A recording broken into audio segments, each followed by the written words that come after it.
इसी काम को लेकर के हमारी ख्वाजा गरीब नवाज कमेटी जिन्होंने कदम आगे बढ़ाया, और इंशाअल्लाह ताला ये कोर्ट को भी चैलेंज करेंगे और इस सिलसिले में मुकदमा भी दायर करेंगे। जो भी होगा इस तरीके से इंशाअल्लाह वो काम करेंगे, और हमारे मसाजिद के जो होंगे उतारे जा रहे होंगे ये इंशाअल्लाह ताला उतारे नहीं जाएंगे। हमारे ख्वाजा गरीब नवाज कमेटी ने, इनके जिम्मेदार ने, और उसके जो सेक्रेटरी है हमारे जनाब यूसुफ भाई आए हुए हैं, उन्होंने इतना बड़ा कदम उठाया। मैं दुआ करता हूं कि अल्लाह ताला उन्हें कामयाबी अता फरमाए। और आप तमामी हजरात की जिम्मेदारी है कि आप तमामी हजरात, आप जनाब यूसुफ भाई ख्वाजा गरीब नवाज के सेक्रेटरी, आप उनका साथ दें ताकि वो इस मामले में कामयाब हो और आपका हक आपको दिलाए। लिहाजा आप तमामी हजरात इसमें हजरत का साथ दें, वो बहुत बड़ा काम कर रहे हैं। अल्लाह ताला इनके बाजू में इस्लामी ताकत, इस्लामी हौसला अता फरमाए। वो कुछ खास बातें कहेंगे, आप उन खास बातों को सुने। इंशाअल्लाह ताला 1:30 बजे वो हजरत खत्म कर देंगे, कुछ बातें बोलेंगे, उसके बाद रिटर्न सुनना पड़ी जाएगी।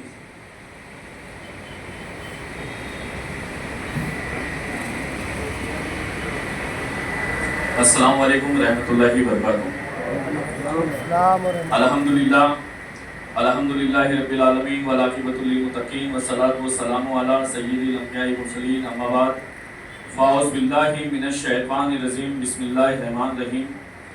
इन्नस सलाता तन्हा आमन्तु बिल्लाहि व सदक़ल्लाहुल अज़ीम व बल्लगना सदक़ा नबीहु रसूलुल करीम।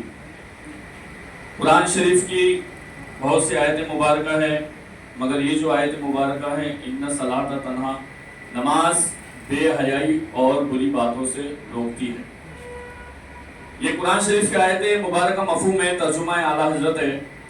अब नमाज को हुजूर अलैहिस्सलातु वस्सलाम के ज़माने में किस तरह नमाजियों को बुलाया जाए, किस तरह मुसलमानों को बुलाया जाए, जब इस ताल्लुक से मीटिंग हुई, मशवरा हुआ, तो मशवरे में ये तय पाया गया कि हम नगारा बजाएंगे, हम पहाड़ पे आग लगाएंगे, आतिशबाजी करेंगे या घंटे बजाएंगे।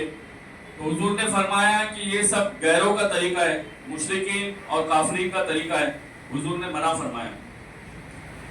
उस दौरान 4 लोगों को जो ख्वाब में बशारत हुई अजान के ताल्लुक से। आज अजान को ध्वनि प्रदूषण बोल के रोका जा रहा है, तो अजान शुरू क्यों हुई, किस लिए हुई, ये हमें बुनियादी इल्म होना जरूरी होना चाहिए या नहीं होना चाहिए। उसमें सबसे पहले हुजूर अलैहिस्सलातु वस्सलाम, हमारे और आपके प्यारा का जनाब मोहम्मद रसूलुल्लाह सल्लल्लाहु अलैहि वसल्लम को बशारत हुई। हजरत उमर खत्ताब रज़ियल्लाहु तआला अन्हु को बशारत हुई, हजरत बिलाल रज़ियल्लाहु तआला अन्हु को बशारत हुई, और हजरत ज़ैद बिन हाजा एक सहाबी रसूल है, उनको बशारत हुई। उसके बाद तय पाया गया कि नमाज के वक्त अजान दी जाए और नमाज के लिए लोगों को बुलाया जाए। मामला आगे बढ़ने के बाद जब कुफ़ार मक्का इस्लाम पे हमला करते थे, तो बिला वक्त अजान देने का मतलब ये होता था कि जंग के लिए निकलना है। अजान की 2 डिफरेंस थी उस जमाने में, एक नमाज के लिए बुलाया जाता था, दूसरा जंग के लिए निकलना था इसलिए बुलाया जाता था।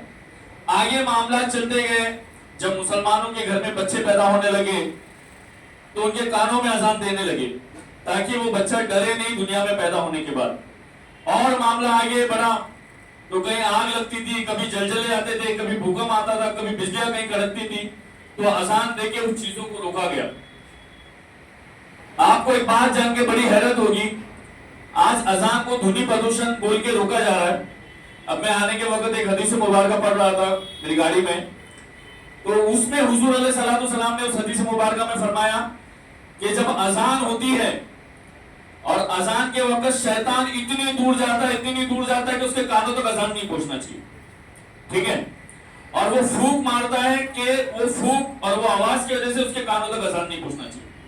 तो मसला समझ में आया कि अजान रोकने का काम सिर्फ शैतान का है। मैं आप लोगों से अदबन गुजारिश करता हूं कि पिछले 10 साल के अंदर से लेकर आज तक मदारिस को, मस्जिदों को लैंड जिहाद बोल के शहीद किया जा रहा है, ये तो आपको पता है पूरे हिंदुस्तान। बच्चियों के भूलको, जो हमारी बहनें, बेटियां, बच्चियां जो कॉलेज में पढ़ती है, उनको एक्सल सिविल कोड के नाम पे उनके भूलके निकाले जा रहे हैं, ये भी आपको पता है ना।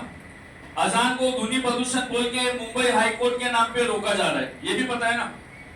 तो जहां तक जितना हो सके सिर्फ और सिर्फ इस्लाम मुखालिफ काम करके इस्लाम को ही नुकसान पहुंचाया जा रहा है। इसकी वजह क्या है पता है? इसकी वजह हम और आप है, क्योंकि हमने دین جو ہے ہمارے نیتاؤں پہ چھوڑ دیا, ہم نے اسلام ہمارے بڑوں پہ چھوڑ دیا. اس دور کے نوجوان کو ایک موبائل ای ایم آئی سے لینے سے لے کے پیسہ کمانے والوں کو ای ایم آئی پہ گھر لینے تک اندازہ ہے, مگر جب بات عبادت کی آتی ہے, بات اللہ کے گھر کی آتی ہے, بات نماز اور اذان کی آتی ہے, تو بولتے ہم کیا کر سکتے. یہ نہیں, دین کے لیے کھڑے رہنا صرف مسجد کمیٹی کی یا درگاہ کمیٹی کی یا صرف علماء کرام کی ذمہ داری نہیں, بلکہ ہر فرض جو ایمان قبول کرا, جو ایمان پہ زندگی بتاتا, ان سب کی ذمہ داری ہے یا نہیں ہے. قبر سے لے کے قیامت تک ہر مسلمان سے پوچھا جائے گا کہ جب میرے دین پہ حملہ ہو رہا تو تم کیا کر رہا. ہم یہ بہانے نہیں بنا سکتے کہ یو پی سے کوئی فیصلہ نہیں آیا, بمبئی والوں نے کوئی فیصلہ نہیں کیا.